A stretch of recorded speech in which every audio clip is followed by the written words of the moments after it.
first task is you're running up flights of stairs, you have a hose pack on, you're in a full SCBA, and you're on air. And so you go up 6 flights, I think, 6 stories, and then you pull the rope, hand over hand. So it's mimicking pulling up tools off the side of a balcony of a high rise. And then you come down the stairs, and then you come to a force machine, which is mimicking chopping with an axe. You hit the force machine, and you run through fire hydrants. You drag a hose, which is mimicking dragging a hose and putting on a fire. You actually spray the hose, hitting a target. And then you pick up Big Bad Rescue Randy, and you drag him backwards 100 feet, and that's your victim rescue. So you do this all in sequence, and it's an all-out, go as hard as you can.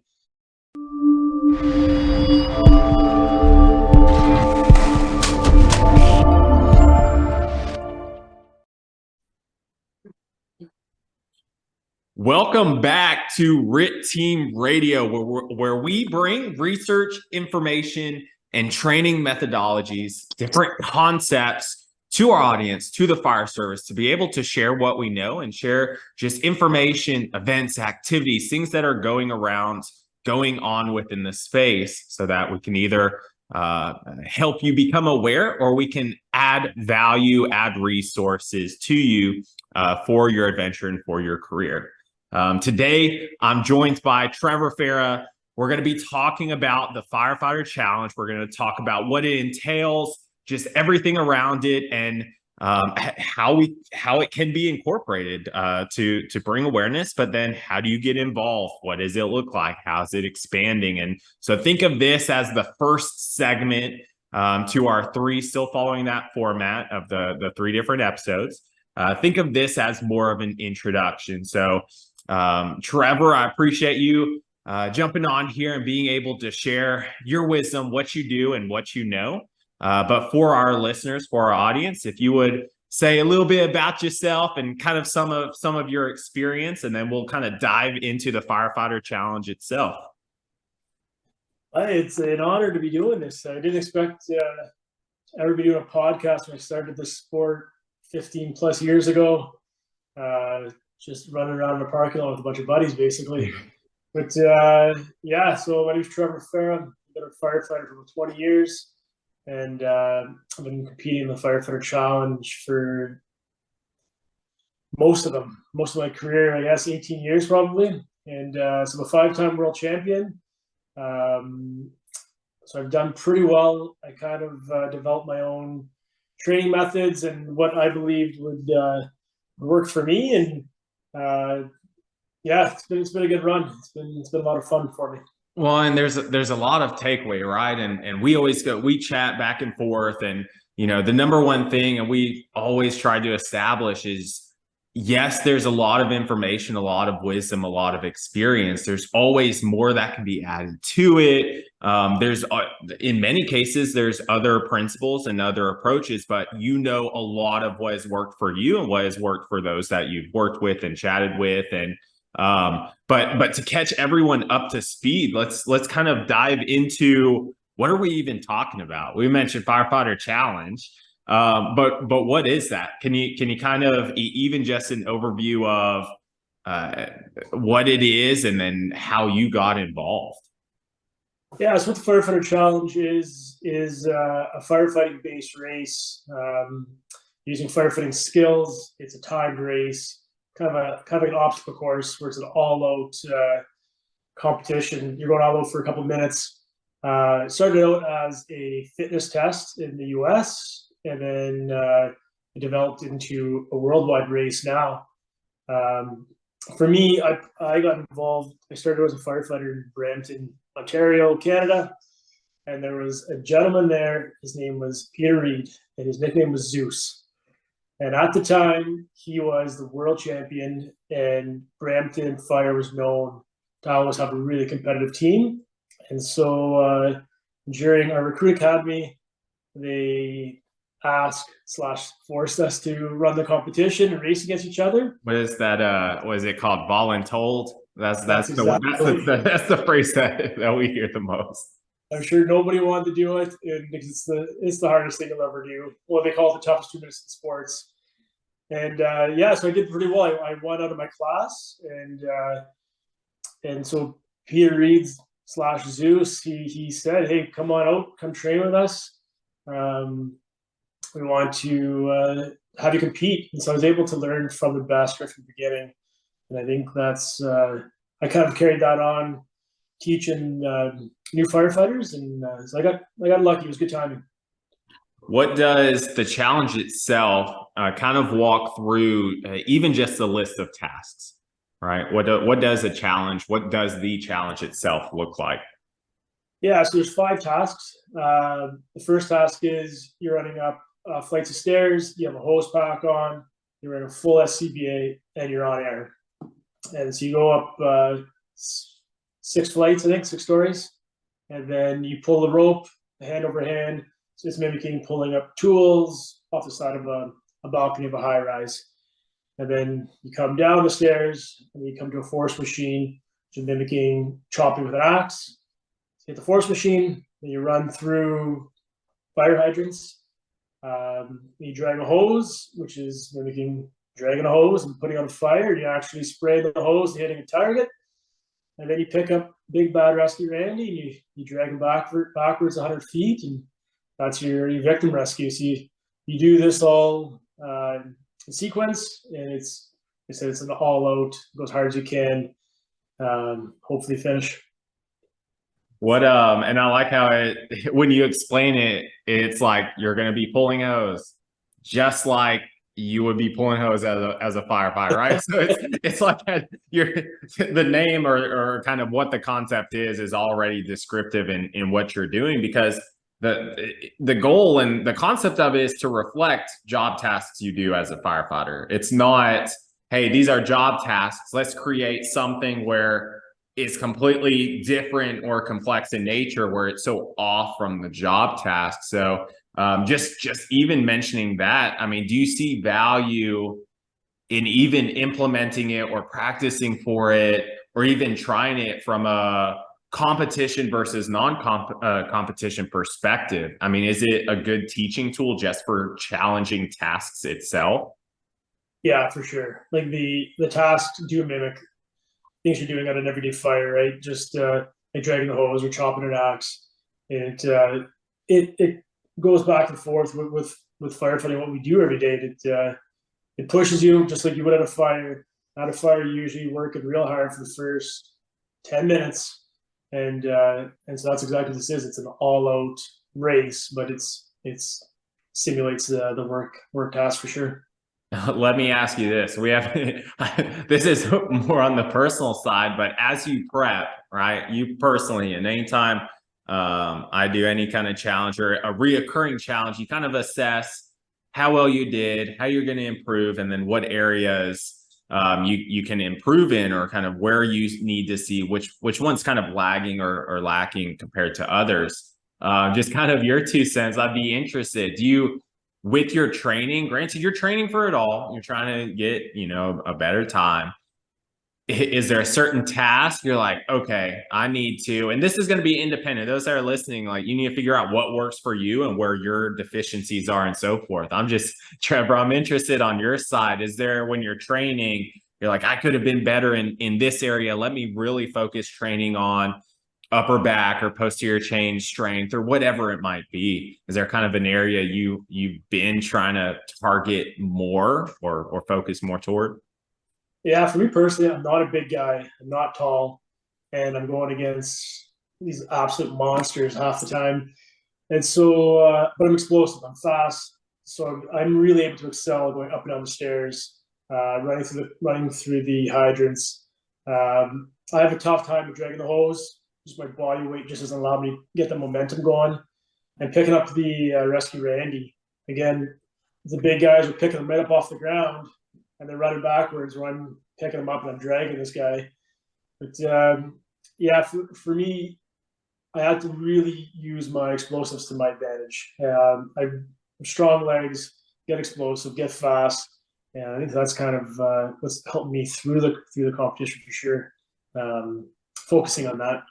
Yeah, and so that's where it's a potential assessment piece, right? When we talked about one competition and using it as to gauge, where you're at, what you need to work on for the competition, but then integration within agencies and within academies, just kind of that concept, that physical ability testing, that job simulation type of testing, and going, okay, what tasks did I do well? What do I need to work on? So, I mean, I know we can agree that it's a great teaching tool, and that kind of adds in, where you've been able to kind of establish one as the athlete, but then also as the coach, or at least helping others get involved. And so what does that kind of look like for you for encouraging and inspiring others to get involved with the race itself?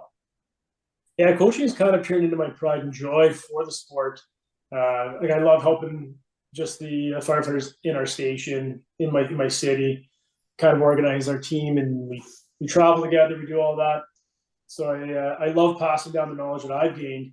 I've been able to coach in Dubai and Abu Dhabi quite a bit. I've been going there for the last few years and helping develop the sport there and coach them. It's been nice. It's been humbling. It's funny because they know who I am before I even get there. And I don't look at myself as like a professional athlete by any means, but maybe train that way.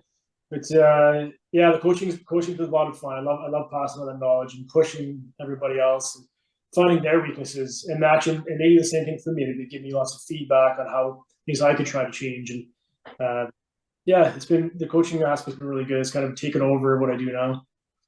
When trying to, whether it's organizing or preparing, let's start from a preparing part, or kind of forming a team. I mean, what kind of obstacles do you run into just saying, hey, this is another year, wanting to either compete yourself or get a team formed, trying to even assist with organizing events? I mean, what kind of barriers do you run into being the multiple roles? One, the coach; two, the athlete; three, kind of helping organize. What do you kind of run into obstacle wise? Yes, we have a few different problems within the sport. I think one, it's hard. It sucks. Hard work. Not everyone wants to do it. Everyone It's additional work, right? It's like, do what you do normally, but work harder. And way harder. Yeah, nobody likes to push their bodies where they can't move their legs, and the lactic acid is building up, or their vision's focusing down to nothing because they have no oxygen going to the brain, right? But yeah, so finding the people that want to do it, they're going to dedicate themselves to it. But we run into financial obstacles because we use special combat gear, bunker gear. We use special boots, gloves, helmets, and there's travel costs. We're traveling all over the place, hotels, food, entry fees. So it's expensive, and there's no money. No money's being given to firefighters to be doing this race, even though it's such a good building block for a fire department. It creates so much camaraderie. It's a really good thing that we have. So sponsors are quick to give gear and supplements, but money's a big one right now. So we do a lot of fundraising. So that's definitely one of our obstacles. And time off. We still have jobs. We still have to go to work. We still have families to take care of. How far in advance do some of your guys have to? I mean, granted, the family side, you can't just say, hey, next week I'm flying out and, I'll see you in however long. But even from an agency perspective, I mean, is it usually once you get a team and you say a handful of individuals have an idea that you have to have it in maybe the year prior or start a fiscal year or 3 months in advance? I mean, when does prep for scheduling it out kind of start to pop up? Yeah, we try to get our schedule down pat in the winter. So January, February, to see when we're going to race. The race is usually run throughout the summer, and then they'll end in the fall again. And that kind of allows us to budget, and if we do have to do any fundraising and stuff. So we are a few months ahead of it, but lots of times, hey, I'm working this weekend, I can't go, but some of the other competitors will go. So sometimes you just kind of fly by the seat of your pants and just figure it out, do what you can. Like it is still a sport. We do it for fun, but we can't be stuck to doing it because we have a job. Like, You're like, I do have primary responsibilities, but if I can, I'd love to get out there and do it. Do y'all just even off of that? I'm guessing that's kind of, y'all might have alternates or kind of a list of people that if you're not able to go, you have a couple of other individuals that are waiting to go.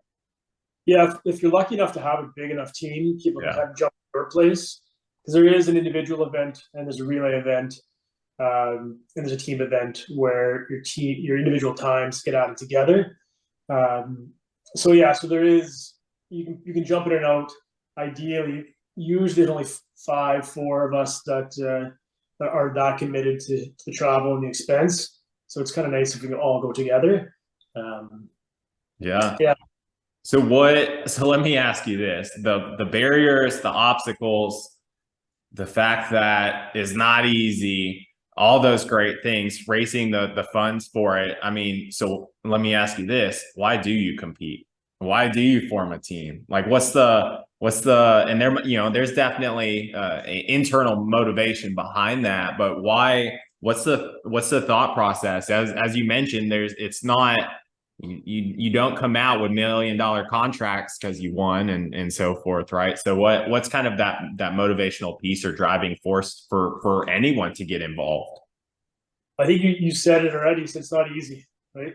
It's not easy. Not everyone can do it, and so to say you've actually finished it, I think is a huge accomplishment for everybody.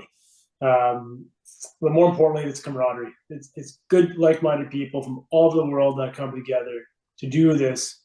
And everyone's competitive. Everyone wants to push each other, push yourself to do better. And that's kind of the addiction to keep on doing it. You get addicted to that pain. You're telling me you're competitive? Is that what you're telling me? Way too competitive. I didn't make it to the NHL, so this is my NHL. This is my Olympics. Yeah. Was it so yeah, I mean, so as this evolves and just your constant involvement, has this challenge expanded in just awareness? And then are there other, I mean, just the concept of racing and it becoming a sport and a challenge, how have you seen that evolve over the past multiple years since you've been getting involved and racing, but then also now teaching and coaching and so forth? It's evolved in a couple of ways. Like one way it's evolved, it's a sport now. Everyone trains like Olympic athletes. It's not just most people aren't doing it just for fun, and or at least the elite people are training like Olympic athletes for this. So that's changed. Like your diet, your fitness routines, that all has to come together. But the countries that have jumped on board now. So this used to be just a North American thing. It was really big in Canada, the US, but now the Europeans, it's huge. It's all over the place now. It's Germany, and Poland, and Slovenia, and they have some of the best competitors in the world now. So it's kind of nice that it's opened up those doors to travel there, meet new people, and they come race here. And now we're seeing it in the Middle East. Abu Dhabi and Dubai are having races, and it's becoming really popular. It's huge now. It's a worldwide sport. Unfortunately, it actually used to be on ESPN and still is on TSN, but they kind of dropped some of those coverages. So it's maybe one day I'll get back on TV again, as I think it should be. But yeah, it is only getting bigger. It's getting more challenging. I think, and everyone sees the benefit of the sport. It helps us in our job, our day-to-day lives, and it gives you something to work for. It's a good goal.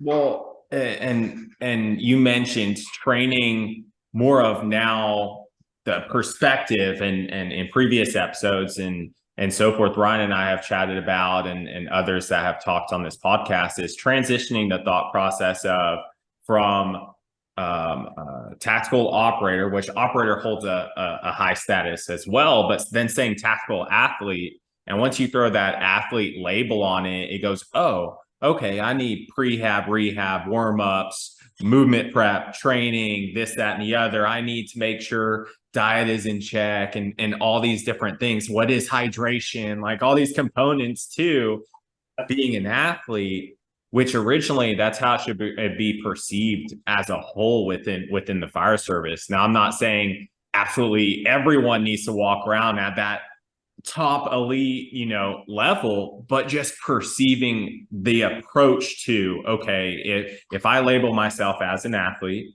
these are some of the areas, the dimensions of wellness, the components of fitness. Like I need to start strategizing my health and figuring out what resources I need as this tactical athlete. So it's always great seeing that kind of shift in perspective.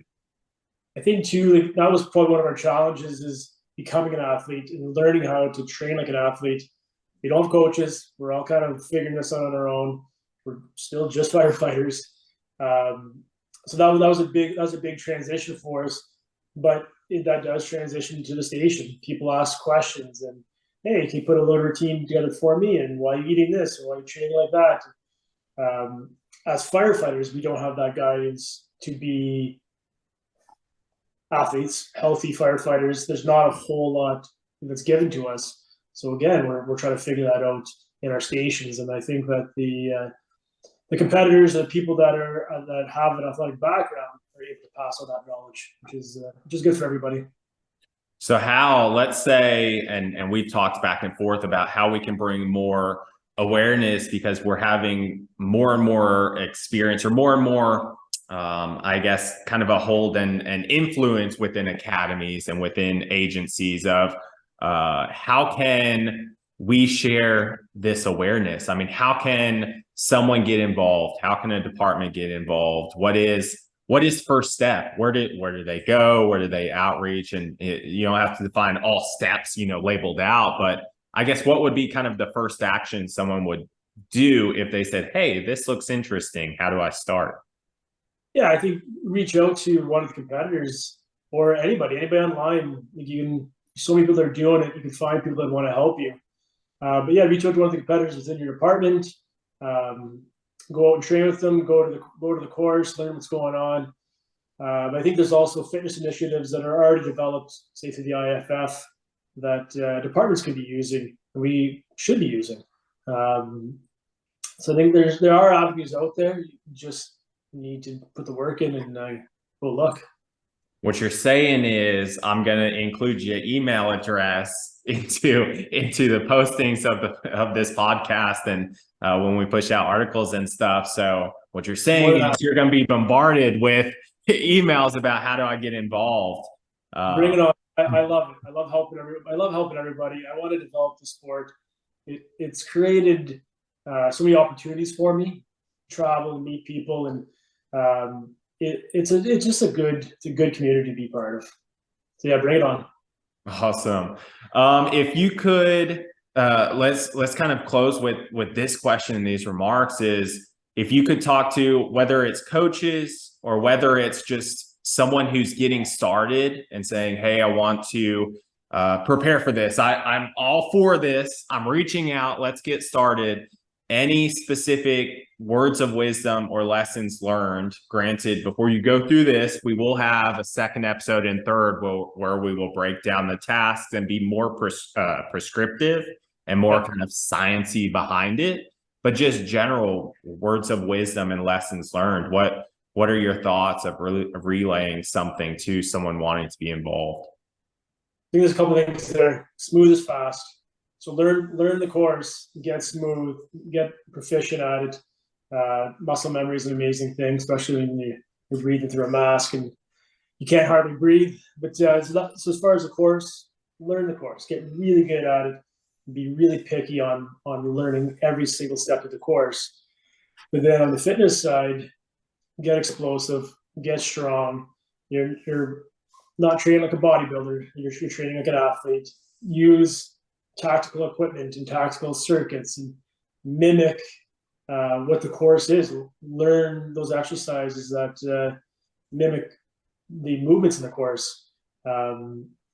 Yeah, to be more tactical training for sure. I think that's a huge key. Functional training, tactical training is the way to go. Well, I appreciate it, Trevor. We're gonna continue this on, in episode 2 and episode 3. We'll even see if we can nudge Ryan into getting into those as well, and kind of talking about dissecting the course, talking more about how do we prep for it, creating actionable items behind it. But I mean, I beyond appreciate, I know the listeners do, just getting a background understanding of what this is. And for those that are listening, be on the lookout. We'll have episode 2 coming up. We'll talk about energy systems. We'll talk about movements. And then once we get into episode 3, it'll be more on prescriptive nature. How do we approach our training to prepare for and get better? That way we can compete when we get to the Firefighter Challenge. Can't wait.